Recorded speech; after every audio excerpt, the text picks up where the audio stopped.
എല്ലാ വർക്ക് ചെയ്ത് പഠിക്കുന്ന സെൻട്രൽ ഗവൺമെന്റ് എക്സാംസ് സ്വപ്നം കാണുന്ന എല്ലാവരും ചോദിക്കുന്ന ഒരു ചോദ്യമാണ്.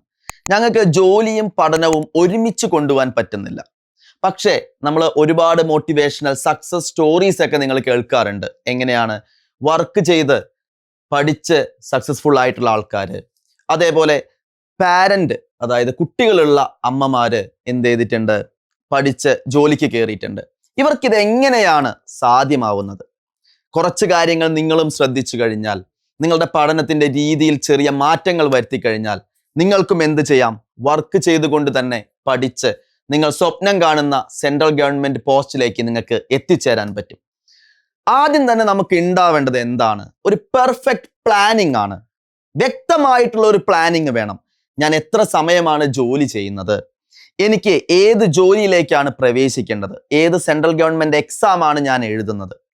അതിന് വേണ്ടിയിട്ടുള്ള കാര്യങ്ങൾ, എക്സാമിനെ കുറിച്ച് നിങ്ങൾക്ക് എന്തറിയണം?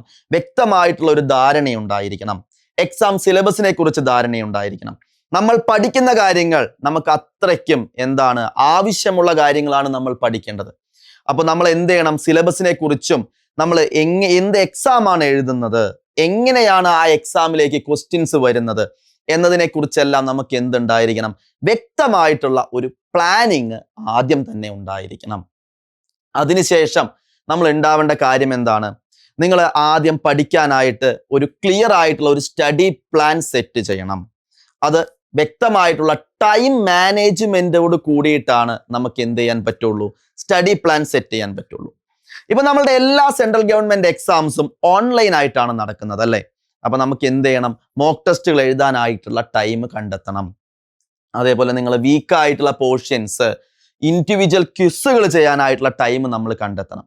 അപ്പൊ ഇതിനൊക്കെ ആയിട്ടുള്ള ടൈം, സാധാരണ ഫുൾ ടൈം ഇരുന്ന് പഠിക്കുന്ന ഒരു ഉദ്യോഗാർത്ഥിയും നിങ്ങളും തമ്മിലുള്ള വ്യത്യാസം എന്താണ്? നിങ്ങൾ കാലത്തെ സമയം, അതായത് നമ്മളുടെ മോർണിംഗ്, നിങ്ങൾ എന്ത് ചെയ്യും? മോർണിംഗ് തൊട്ട് ഈവനിങ് വരെ നമ്മൾ എന്തിലായിരിക്കും? വർക്കിലായിരിക്കും. ഇത് ഞാൻ എന്താണ് സാധാരണ വർക്ക് ചെയ്യുന്ന ഒരു പീരീഡ് ആണ് പറഞ്ഞത്. അതല്ലാതെ നൈറ്റ് ഷിഫ്റ്റ് വർക്ക് ചെയ്യുന്നവരുണ്ട്. അപ്പൊ നമ്മൾ ആദ്യം തന്നെ സെറ്റ് ചെയ്യേണ്ടത്, നമുക്ക് ആവശ്യമായിട്ടുള്ള റെസ്റ്റ് നമ്മൾ എപ്പോഴും എടുക്കണം. അതായത് നല്ല ഒരു സ്ലീപ്പ്, നല്ല ഒരു സ്ലീപ്പ് നമുക്ക് ഉണ്ടായില്ല എന്നുണ്ടെങ്കിൽ നമുക്ക് ജോലി ചെയ്യാൻ പറ്റില്ല, നന്നായിട്ടിരുന്ന് പഠിക്കാൻ പറ്റില്ല. അപ്പൊ ആദ്യം തന്നെ നിങ്ങൾ എന്ത് ചെയ്യുക? ഇത്ര സമയത്തിന് ഉള്ളിൽ തന്നെ ഞാൻ എന്ത് ചെയ്യും? കിടന്നുറങ്ങി ഇത്ര സമയത്തിൽ എഴുന്നേൽക്കുക എന്നുള്ളത് നിങ്ങൾ സെറ്റ് ചെയ്യുക. ചില ആൾക്കാർക്ക്, പ്രധാനമായിട്ടും ജോലി ചെയ്യുന്ന ആളുകൾ ഈവനിങ്, ഇപ്പൊ കാലത്ത് ജോലിക്ക് പോയി നൈറ്റ് ഒക്കെ ആവുമ്പോഴേക്കും അവർ ആ ജോലിയുടെ പ്രഷറും അതേപോലെ ട്രാവലിംഗ് ഒക്കെ ഉണ്ടെങ്കിൽ നമ്മൾ എന്തായിരിക്കും? ചിലപ്പോൾ വീക്കായിരിക്കും. അപ്പൊ ചിലപ്പോൾ നമ്മൾ പെട്ടെന്ന് കിടന്നുറങ്ങുന്ന ആൾക്കാരുണ്ടായിരിക്കും. അവരെന്ത് ചെയ്യുക? വേഗം തന്നെ ജോലി കഴിഞ്ഞ് വന്ന് ഫ്രഷായി ഫുഡൊക്കെ കഴിച്ച് വേഗം കിടന്നുറങ്ങിയതിന് ശേഷം morning time, early morning study എന്നുള്ള ഒരു സ്ട്രാറ്റജി അവർക്ക് ഫോളോ ചെയ്യാവുന്നതാണ്. കാരണം നമ്മൾ കാലത്ത് തന്നെ എഴുന്നേൽക്കുമ്പോൾ നമ്മൾ ഫ്രഷ് ആയിട്ടാണ് എഴുന്നേൽക്കുന്നത്. അപ്പൊ നമ്മൾ പഠിക്കുന്ന കാര്യങ്ങൾ എന്തായിരിക്കും? നമ്മൾ പെട്ടെന്ന് തന്നെ ക്യാച്ച് ചെയ്യാനും നമ്മളിലേക്ക് അത് പെട്ടെന്ന് തന്നെ എത്താനുള്ള സാധ്യതയുണ്ട്. അപ്പൊ അങ്ങനെയുള്ള ആൾക്കാർക്ക് എന്താണ്? നിങ്ങൾക്ക് നേരത്തെ എഴുന്നേറ്റ് എന്ത് ചെയ്യാം? പഠിക്കാം. നിങ്ങളുടെ കാര്യങ്ങളൊക്കെ മോക്ക് ടെസ്റ്റ് ചെയ്യുന്നതായാലും പഠിക്കാനൊക്കെ നമുക്ക് എന്ത് ചെയ്യാം? ആ ടൈം നമുക്ക് യൂസ് ചെയ്യാം. ചില ആൾക്കാരുണ്ട്, അവർക്ക് എന്താണ്? അവർക്ക് എത്ര ബുദ്ധിമുട്ടിയാലും എന്തുണ്ടായാലും കാലത്ത് എഴുന്നേൽക്കുക എന്ന് പറഞ്ഞാൽ ഇത്തിരി റിസ്കി ടാസ്ക് ആണ്. അവർക്ക് നേരത്തെ എഴുന്നേറ്റ് കഴിഞ്ഞാൽ തലവേദന, മൈഗ്രെയിൻ ഉണ്ടാവും, അതിന്റെ പ്രോബ്ലംസ് ഉണ്ടാവും. അങ്ങനെയുള്ള ആൾക്കാർ എന്ത് ചെയ്യാം? നിങ്ങൾ റെസ്റ്റ് ചെയ്തതിന് ശേഷം നൈറ്റ് കുറച്ചധികം സമയം എന്ത് ചെയ്യുക? പഠിക്കാനായിട്ട് കണ്ടെത്താം. കാരണം നമ്മൾ ടൈം കണ്ടെത്തണം പഠിക്കാനായിട്ട്, അല്ലാതെ നമുക്ക് അതിൽ വേറെ ഒന്നും ചെയ്യാൻ പറ്റില്ല. ടൈം മാനേജ്മെന്റ് വളരെ ഇമ്പോർട്ടൻ്റ് ആയിട്ടുള്ള കാര്യമാണ്. അതിനുശേഷം നമ്മൾ പഠിക്കാനുള്ള ടൈം കണ്ടെത്തി കഴിഞ്ഞു. ഇനി നമുക്ക് എന്താണ് വേണ്ടത്? ഒരു ക്ലിയർ ആയിട്ട് നമുക്ക് നമ്മളെ ഗൈഡ് ചെയ്യാനായിട്ട് ആരെങ്കിലും വേണം. ഞാൻ നേരത്തെ പറഞ്ഞു, സാധാരണ ഇരുന്ന് പഠിക്കുന്ന ഒരു കുട്ടിക്ക് നിങ്ങളെക്കാൾ ഒരുപാട് ടൈം ഉണ്ടാവും പഠിക്കാനായിട്ട്. പക്ഷെ നമ്മൾ പഠിക്കുമ്പോൾ നമുക്ക് ആവശ്യമുള്ള കാര്യങ്ങൾ മാത്രം നമ്മൾ എന്ത് ചെയ്യണം? എടുക്കണം. അതല്ലാതെ നിങ്ങൾ ഒരുപാട് കാര്യങ്ങൾ, സിലബസ് ഫുള്ള് കവർ ചെയ്ത് ആവശ്യമില്ലാത്ത ഒരുപാട് കാര്യങ്ങൾ പഠിച്ച് നിങ്ങളുടെ ടൈം വെറുതെ കളഞ്ഞിട്ട് കാര്യമുണ്ടോ? ഇല്ല. നമുക്ക് വളരെ കുറച്ച് സമയമേ ഉള്ളൂ. എന്താണ് ക്വസ്റ്റ്യൻസിന് വരുന്നത്, ക്വസ്റ്റ്യൻ പേപ്പറിൽ ഉണ്ടാവുന്നത്, എന്ത് പഠിച്ചാലാണ് നമുക്ക് എന്ത് ചെയ്യാൻ പറ്റുക? എക്സാം ക്രാക്ക് ചെയ്യാൻ പറ്റുക? അത് നിങ്ങൾ മനസ്സിലാക്കണം. അപ്പൊ നമുക്ക് വർക്ക് ചെയ്യുന്ന എല്ലാവർക്കും ഏറ്റവും യൂസ്ഫുൾ ആയിട്ടുള്ളത് ഓൺലൈൻ പ്ലാറ്റ്ഫോംസ് ആണ്. അപ്പൊ നിങ്ങൾ ഏറ്റവും ബെസ്റ്റ് ആയിട്ടുള്ള ഒരു ഓൺലൈൻ പ്ലാറ്റ്ഫോം ചൂസ് ചെയ്യാം. അപ്പൊ നിങ്ങൾക്ക് ലൈവ് ക്ലാസ്സുകൾ അറ്റൻഡ് ചെയ്യാൻ പറ്റിയില്ലെങ്കിൽ കൂടി എന്താണ്, നിങ്ങൾക്ക് റെക്കോർഡഡ് ക്ലാസ്സുകൾ അവൈലബിൾ ആയിരിക്കും. ഇപ്പൊ നിങ്ങൾ വർക്ക് ചെയ്യുന്ന സമയത്ത് തന്നെ നിങ്ങൾക്ക് ഒരുപാട് ഫ്രീ ടൈം കിട്ടും. ചില ആൾക്കാർ ട്രാവൽ ചെയ്യും, ട്രെയിനിൽ ട്രാവൽ ചെയ്യും, ബസ്സിൽ ട്രാവൽ ചെയ്യും, അതല്ലെങ്കിൽ ക്യാബിൽ ട്രാവൽ ചെയ്യുന്നവരുണ്ടാവും. അപ്പൊ നിങ്ങൾക്ക് ആ ട്രാവൽ ചെയ്യുന്ന സമയത്ത് നിങ്ങൾക്ക് എന്ത് ചെയ്യാം, റിലാക്സ് ആയിട്ടിരുന്ന് റെക്കോർഡഡ് ക്ലാസ്സുകൾ കേൾക്കാം, യൂട്യൂബ് ലൈവ്സ് കേൾക്കാം. നിങ്ങൾ അപ്പോൾ എന്ത് ചെയ്യണം, ആ ടൈം, ഫ്രീ ആയിട്ട് കിട്ടുന്ന ടൈം നിങ്ങൾ എന്ത് ചെയ്യണം, മാക്സിമം യൂസ് ചെയ്യണം. അപ്പൊ നിങ്ങൾക്ക് ഒറ്റയ്ക്ക് ഇപ്പോൾ ഒരു ബുക്ക്, ട്രാവൽ ചെയ്യുന്ന ഒരാൾക്ക് ചിലപ്പോൾ ബുക്ക് നോക്കി പഠിക്കാനൊക്കെ ബുദ്ധിമുട്ടായിരിക്കും. അങ്ങനെയാണെങ്കിൽ നിങ്ങൾക്ക് ക്ലാസ്സുകൾ കേൾക്കുക.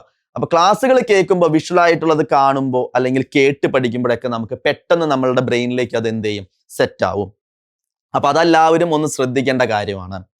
അടുത്ത ഒരു കാര്യം എന്ന് പറഞ്ഞു കഴിഞ്ഞാൽ നമ്മൾ എപ്പോഴും എന്താണ്, ആ ഒരു ലക്ഷ്യം സെറ്റ് ചെയ്യാം.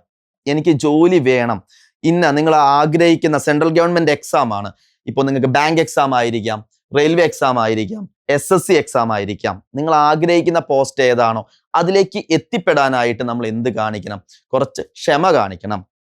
ആ ഒരു ടൈം നിങ്ങൾ എന്ത് ചെയ്യണം, അതിനു വേണ്ടി കൊടുക്കണം. അതേപോലെ തന്നെ നമുക്ക് എപ്പോഴും ഉണ്ടാവേണ്ട കാര്യമാണ് ഒരു കൂളായിട്ടുള്ള ഒരു മൈൻഡ് സെറ്റ്. ഇപ്പൊ നിങ്ങൾ വർക്ക് ചെയ്യുമ്പോൾ ചിലവർ ചോദിക്കും, നിങ്ങൾക്ക് എവിടെ നിന്നാണ് ടൈം കിട്ടുക? നമ്മൾ ഡിമോട്ടിവേറ്റ് ചെയ്യുന്ന ഒരുപാട് കാര്യങ്ങൾ ഉണ്ടാവും. മോട്ടിവേഷനേക്കാൾ കൂടുതൽ നമുക്ക് ഉണ്ടാവുക എന്താണ്, ഡിമോട്ടിവേഷൻ ആണ്. ഇപ്പൊ നിങ്ങൾ സാധാരണ ഇപ്പൊ നിങ്ങളുടെ കൂടെ ജോലി ചെയ്യുന്ന ഒരാൾ, ഇപ്പൊ ചിലപ്പോൾ നിങ്ങളുടെ റൂം ഷെയർ ചെയ്തിട്ടായിരിക്കാം നിങ്ങൾ താമസിക്കുന്നത്. കൂടെയുള്ള ആൾക്കാർ സിനിമയ്ക്ക് പോകുന്നുണ്ടാവും. അതേപോലെ അവര് കൂട്ടുകാരായിട്ട്, ഫ്രണ്ട്സ് ആയിട്ട് ഔട്ട്സൈഡ് ഫുഡ് കഴിക്കാൻ പോകുന്നുണ്ടാവും. അപ്പൊ അതിനൊക്കെ ഒരുപാട് ടൈം അവർക്ക് സ്പെൻഡ് ചെയ്യാനുണ്ടാവും. കാരണം അവർ ആ ജോലിയിൽ സാറ്റിസ്ഫൈഡ് ആണ്. അപ്പൊ നമ്മൾ എന്ത് ചെയ്യണം, നമ്മളുടെ മൈൻഡിനെ സെറ്റ് ആക്കണം. എൻ്റെ ലക്ഷ്യം എന്ന് പറയുന്നത് എനിക്കൊരു സെൻട്രൽ ഗവൺമെന്റ് എക്സാം ആണ്, ഒരു ജോലിയാണ്. അതാണ് എൻ്റെ ജീവിതത്തിലെ ഏറ്റവും വലിയ ആഗ്രഹം. അതിനുവേണ്ടി ഇപ്പോ എനിക്ക് കിട്ടുന്ന കുറച്ച് ഹാപ്പി ആയിട്ടുള്ള മൊമെന്റ്സ് നിങ്ങൾ എന്ത് ചെയ്യുക, മാറ്റി വെക്കുക. കാരണം നമ്മൾ സിനിമയ്ക്ക് പോവുക, അതേപോലെ എല്ലാ ദിവസവും അല്ല ഞാൻ പറയുന്നത്, ഇടയ്ക്ക് നിങ്ങൾ റിലാക്സ് ചെയ്യാനായിട്ട് എല്ലാ കാര്യങ്ങളും ചെയ്യാം. പക്ഷെ അതിന് എന്ത് ചെയ്യണം, ഒരു ലിമിറ്റേഷൻ കൊണ്ടുവരണം. കാരണം നമ്മൾ വർക്ക് ചെയ്യുന്ന ആൾക്കാരാണ്, നമുക്ക് എല്ലാവർക്കും ലഭിക്കുന്ന സമയം നമുക്ക് കിട്ടുന്നില്ല. അപ്പൊ നമുക്ക് കിട്ടുന്ന സമയം എന്ത് ചെയ്യാം, മാക്സിമം നമ്മൾ യൂട്ടിലൈസ് ചെയ്യാം. അതിനുശേഷം ഉണ്ടാവേണ്ടത് ഞാൻ പറഞ്ഞു, നിങ്ങൾക്ക് ഒരു സ്റ്റഡി പ്ലാൻ ആണ്. ഇത്ര കാര്യങ്ങൾ നമ്മൾ ഒരു വീക്ക്, ഒരു ഡേ എടുക്കാം. ചിലപ്പോൾ നിങ്ങൾക്ക് ഒരു ഡേയിൽ കംപ്ലീറ്റ് ചെയ്യാൻ പറ്റണം എന്നില്ല. കാരണം എന്താണ്, ഇന്ന് ചിലപ്പോൾ നിങ്ങൾക്ക് കുറച്ച് കൂടുതൽ ജോലി ഉണ്ടാവും, അല്ലെങ്കിൽ നിങ്ങൾ കുറച്ച് കൂടുതൽ ടയേർഡ് ആയിട്ടുണ്ടാവും. സോ നിങ്ങൾക്ക് ഇന്ന് കുറച്ച് കൂടുതൽ റെസ്റ്റ് വേണമെങ്കിൽ നിങ്ങൾ റെസ്റ്റ് എടുത്തോളൂ. പക്ഷെ നമ്മൾ ഒരാഴ്ചയ്ക്കുള്ളിൽ ഒരു ടൈം ടേബിൾ സെറ്റ് ചെയ്യണം. അത് ആ വീക്കിൽ തന്നെ എന്ത് ചെയ്യുക, നമ്മൾ മാക്സിമം കംപ്ലീറ്റ് ചെയ്യാനായിട്ട് ശ്രമിക്കുക. സോ നിങ്ങൾക്ക് വീക്കെൻഡ് നിങ്ങൾക്ക് ഓഫ് ഉണ്ടാവും.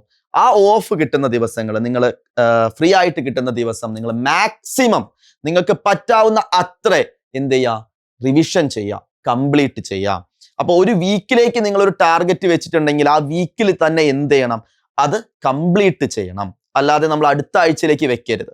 ഞാൻ ഡെയിലി ടാർഗറ്റ് പറയാത്തതിനെ കാരണം ഞാൻ പറഞ്ഞല്ലോ. കാരണം നമുക്ക് ചിലപ്പോൾ ഡെയിലി അത് മീറ്റ് ചെയ്യാൻ സാധിച്ചില്ലെങ്കിൽ കൂടി നമ്മൾ എന്ത് ചെയ്യുക, ആ വീക്കിൽ അത് എന്ത് ചെയ്യുക, മാക്സിമം യൂട്ടിലൈസ് ചെയ്യാം.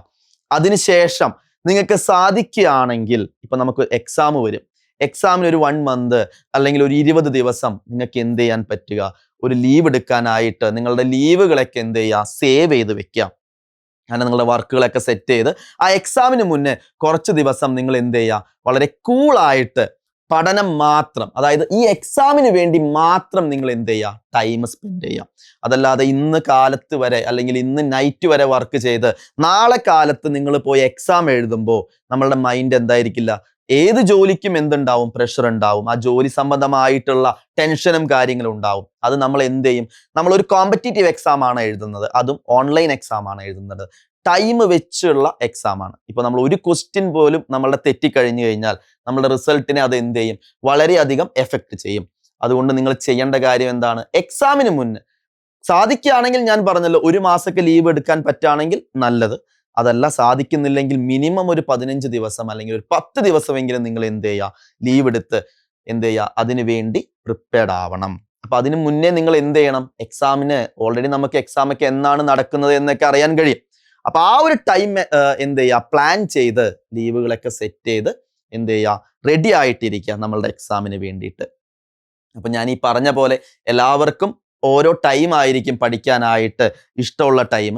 അതേപോലെ നിങ്ങൾ പഠിക്കുമ്പോൾ ഞാൻ ഈ പറഞ്ഞു, നമ്മൾ ഒരു ചിലപ്പോൾ നിങ്ങൾ നിങ്ങളുടെ വീട്ടിലായിരിക്കില്ല, ഒരു റൂം ഷെയർ ചെയ്ത് ഒരുപാട് സുഹൃത്തുക്കളായിട്ടായിരിക്കും ഇരിക്കുക. നമ്മൾ പഠിക്കുന്ന ആ ഒരു എൻവിറോൺമെന്റും നിങ്ങൾ എന്ത് ചെയ്യണം, സെറ്റ് ചെയ്യണം. നല്ല രീതിയിൽ നമുക്ക് പഠിക്കാനായിട്ടുള്ള ഒരു സിറ്റുവേഷൻ നിങ്ങൾ ക്രിയേറ്റ് ചെയ്യാം. അപ്പൊ അത് നിങ്ങൾക്ക് അവിടെ അവൈലബിൾ അല്ല എന്നുണ്ടെങ്കിൽ, ഇപ്പൊ നിങ്ങളുടെ കൂടെയുള്ള നിങ്ങൾ മാത്രമാണ് എന്ത് ചെയ്യുക, എക്സാമിന് പ്രിപ്പയർ ചെയ്യുന്ന ഒരാള്, ബാക്കി എല്ലാവരും എന്താണ്, അവര് ആ ബാച്ചുലർ ലൈഫ് അല്ലെങ്കിൽ നിങ്ങളുടെ ആ ഒരു ലൈഫ് എൻജോയ് ചെയ്യുന്ന ആൾക്കാരാണ്. ഇപ്പൊ ഗേൾസ് ആണെന്നുണ്ടെങ്കിൽ കൂടെയുള്ള ആൾക്കാരെല്ലാവരും എന്താണ്, അവർ ആ ജോലിയിൽ തൃപ്തരാണ്, അവർ അതായിട്ട് മുന്നോട്ട് പോകുന്ന ആൾക്കാരാണെന്നുണ്ടെങ്കിൽ ചിലപ്പോൾ നിങ്ങൾ എന്ത് ചെയ്യും, കുറച്ച് കഴിയുമ്പോൾ നിങ്ങൾക്ക് മടുക്കും. അപ്പൊ നിങ്ങൾ ചെയ്യേണ്ട കാര്യം, ഇപ്പോൾ നിങ്ങളുടെ ജോലി ചെയ്യുന്ന കൂടെയുള്ള ആൾക്കാർ തന്നെ എക്സാംസിന് പ്രിപ്പയർ ചെയ്യുന്ന ആൾക്കാരുണ്ടാവും. ഏത് എക്സാം ആയാലും അവരുടെ കൂടെ കൂട്ടുകൂടി അവരുടെ കൂടെ ഒരുമിച്ച് താമസിക്കാൻ ശ്രമിച്ചു കഴിഞ്ഞാൽ നമുക്ക് എന്ത് ചെയ്യാൻ പറ്റും, കമ്പൈൻ സ്റ്റഡി ആയിട്ട് മുന്നോട്ട് പോകാൻ സാധിക്കും. അപ്പൊ നമുക്കതൊരു കുറച്ചും കൂടി റിലാക്സേഷൻ ആയിരിക്കും. നമ്മൾ മാത്രമല്ല, നമ്മളെ പോലെ ഒരു കൂട്ടം ആൾക്കാർ നമ്മളുടെ ചുറ്റും ഉണ്ടെന്നുള്ളത് നമുക്കൊരു കോൺഫിഡൻസ് ലെവല് നമുക്ക് എന്ത് ചെയ്യും, നല്ല രീതിയിൽ തരും. അപ്പൊ ഈ ഒരു കുറച്ച് കാര്യങ്ങളൊക്കെ എല്ലാവരും ഒന്ന് ശ്രദ്ധിക്കാം. ഒരുപാട് ആൾക്കാർ, ഒരുപാട് സ്റ്റുഡൻസ് എന്താണ്, പാരന്റ് ആയിട്ടുള്ള ആൾക്കാരും സക്സസ്ഫുൾ ആവുന്നുണ്ട്. അതേപോലെ ജോലി ചെയ്തിട്ടും എന്ത് ചെയ്യുന്നുണ്ട്, ഈസി ആയിട്ട് എക്സാംസ് ക്രാക്ക് ചെയ്യുന്നുണ്ട്. അപ്പൊ നിങ്ങൾ ശ്രദ്ധിക്കേണ്ട ഒരു കാര്യം, ചിലപ്പോൾ നിങ്ങൾക്ക് കുറച്ച് ടൈം കൂടുതൽ എടുക്കും. കാരണം സാധാരണ കോച്ചിങ്ങിന് പോയി ഡെയിലി വേറെ വർക്കൊന്നുമില്ല, അവർക്ക് പഠിച്ചാൽ മാത്രം മതി. അവർക്ക് ചിലപ്പോൾ 1 കൊല്ലം കൊണ്ട് കിട്ടാം, അല്ലെങ്കിൽ 6 മാസം കൊണ്ട് കിട്ടുന്നുണ്ടെങ്കിൽ ചിലവർക്ക് നിങ്ങൾക്ക് കിട്ടില്ല എന്നല്ല, മേ ബി നിങ്ങൾക്ക് ചെയ്യാൻ, നിങ്ങളുടെ സിലബസ് ഒക്കെ കവർ ചെയ്യാനായിട്ട് കുറച്ച് ടൈം കൂടുതൽ എടുക്കുകയാണെങ്കിൽ നമുക്ക് റിസൾട്ട് കിട്ടാനായിട്ട് എന്ത് തരും, കുറച്ച് ടൈം കൂടുതൽ എടുക്കാം. പക്ഷെ അത് എന്ത് ചെയ്യരുത്, നിരാശരാവരുത്. നിങ്ങളുടെ ആ സ്വപ്നത്തിലേക്ക് നിങ്ങൾ എന്ത് ചെയ്യാം, മുന്നോട്ട് തന്നെ പോവുക. അപ്പൊ നമ്മൾ കുറച്ച് ക്ഷമ കാണിച്ച് ഈ രീതിയിൽ നിങ്ങളൊന്ന് പഠിച്ചു പോയി കഴിഞ്ഞാൽ നിങ്ങൾക്ക് എന്തായാലും എന്ത് ചെയ്യാൻ പറ്റും, സക്സസ്ഫുൾ ആവാൻ പറ്റും. അപ്പൊ എല്ലാവർക്കും ഓൾ ദ വെരി ബെസ്റ്റ്.